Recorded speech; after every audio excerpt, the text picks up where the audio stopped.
You're listening to The Flip Side. This is the conservative Tuesday of The Flip Side. We have our wonderful co-host, Bobby Eberle, who is the chairman of the Footbend Republican Party. I just want to be sure I say it right. And we have the awesome Chris Heasley. We're talking various issues from a conservative perspective.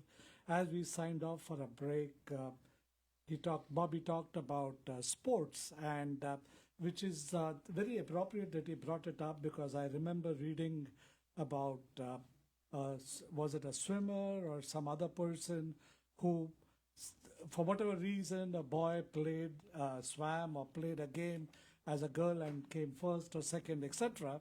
And I've said it before, as a grandparent of two granddaughters who are 6 and 8, who right from the age of 3 or 4 have been swimming at least thrice a week, competitively, going to taekwondo, should be getting their black belt very soon, which I mean is they're very engaged in sports in a big way. And I sincerely would hate to see them being deprived of what they should get just because someone like me goes and says that, you know what, I think I'm a girl, and participates in the same game. And, yeah, a quick thought that I wanted to share with you. Mm-hmm. I'm open to being corrected, but as a grandparent, my heart is in the right place, and that's where I look at it. Yeah, I think that we need to start questioning the intentions of the people that set forth these ideas in motion. Anyone with any common sense knows that if you put men in female sports, it's going to create issues. It is easy to understand. The people that are putting these agendas in place are not dumb.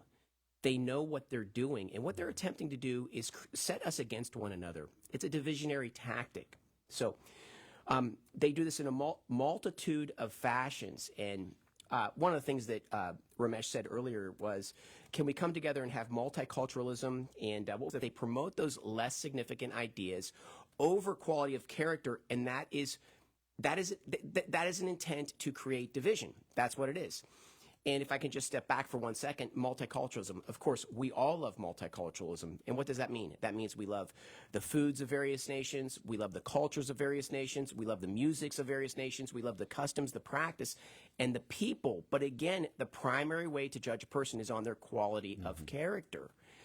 And so when people attempt this, what they are attempting to do is they are attempting to confuse those two issues and set us at odds with one another. And I'm going to jump back to a little bit of history here. If you look at the Bolshevik Revolution in Russia, what the Bolsheviks did, a very, very bad set of people. What they did with the Russian people was the Russians were largely homogenous. They were a Russian people. They had Russian foods, Russian music, Russian culture. And what the Bolsheviks did in an attempt to create division, and why did they create division? Because they wanted to overthrow that government.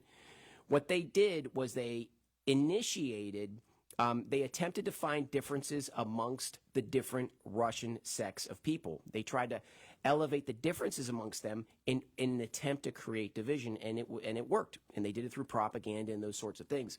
So what I'm saying is that when you see this constant divisionary tactics from putting men in women's sports, to conflating to trying to reduce the quality of a person's character, these kind of things. It's set in motion for a specific purpose. It's a political agenda. The purpose is to divide. They don't want us coming together.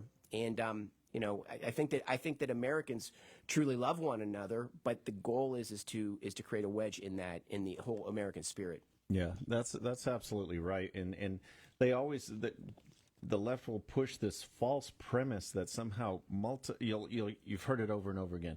Multiculturalism is our strength. But if you take the time to just analyze that, it's really a meaningless. Coming together as Americans is our strength, regardless of your background, you can believe anything. But if you want to embrace this country will embrace you. And Chris said it just right. Multiculturalism is really not celebrating anything except division.